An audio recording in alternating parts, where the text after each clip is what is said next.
Kids, do you think there's going to be one position like where you'll see more veterans on the street than others? Yeah, I would say the one position that they'll protect will be the offensive linemen as best they can. But I think you'll see D linemen and skill positions on the streets. And to me, it's really unusual to see so many defensive linemen move like this late. Dan, I don't know if you have any thoughts on that, because I know that's a position you know really well, but it seems like for whatever reason this year there's been a lot of like defensive lineman movement late. I think, and if the salaries are going to change quite a bit in some of these guys, I think it might even get pushed back, Mike, in terms of not some of these players right away at the start of free agency, but I think their market could change, which, could also be a big thing based on what they've earned before to what they may earn on their next contract. Yeah, it just seemed like that was a premium position for years, but now it's like there's like real pass rushers that you can add later on, like more like Ngakoue changing teams twice to me is, really surprising. Yeah, and I think the teams that have the best rushers, usually there's a wave of them too, Mike, when you have more. And so in that space, according to the cap too, more might be better. That's the old Bill Walsh, right? Fourth quarter pass rushers. Well, it is absolutely the truth, man, to have those moments come in the game when you're ready to go close it. And it's not going to be maybe the same. Well, it could be the same guys in the beginning of the game, but not always. Like you have to have enough rotation that those guys who are the premier players are ready to do their thing. And no better example of that than Jason Taylor, who's able to finish, as well as anybody. So if you're an agent with a corner and the draft looks just, let's say, okay, I'm just making up a hypothetical here, okay at corner, and the free agent market looks like it may be thin, the player has a ton of leverage. If the flip is true, then the team has a ton of leverage.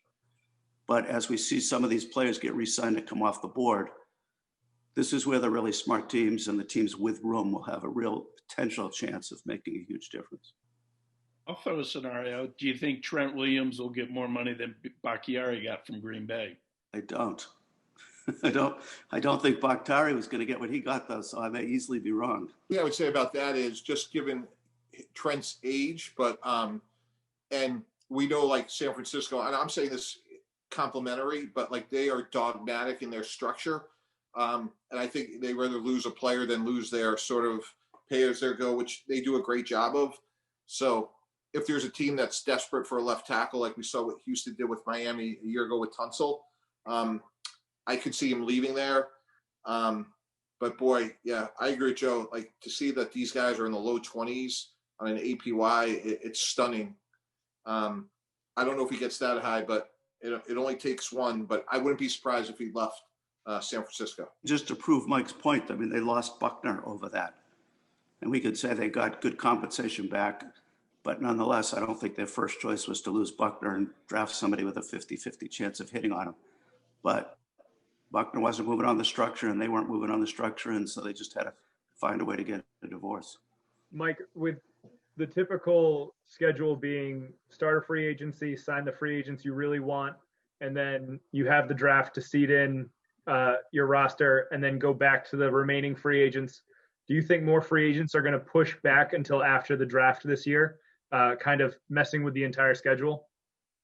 Yeah, I think like if you guys follow Joe on Twitter, he does a great job. And Joe was talking about going even back to August, all these massive extensions that were in the pipeline that, we've seen, we've already referenced a few. So to me, like that's the start of 2021 free agency. Like the calendar may say March, but like Bakhtiari's deal, I mean, all the deals we've seen, right? Kamara, all the way down, the quarterbacks, those are actually the start of free agency.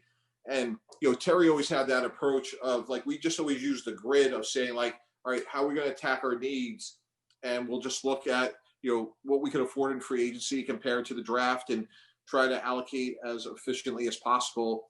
And then, yeah, absolutely, Andy, after you're done with the draft, whatever you don't have, like then you're in the 1 year rental market. Just based on my experience, I would tell you like this year, it seems to be very unusual that there's so many good pass rushers that could be had. And again, a lot of them had off the field, so I don't mean to minimize some of the challenges, but there were players that could rush the passer, which is typically a very hard position to fill after the draft.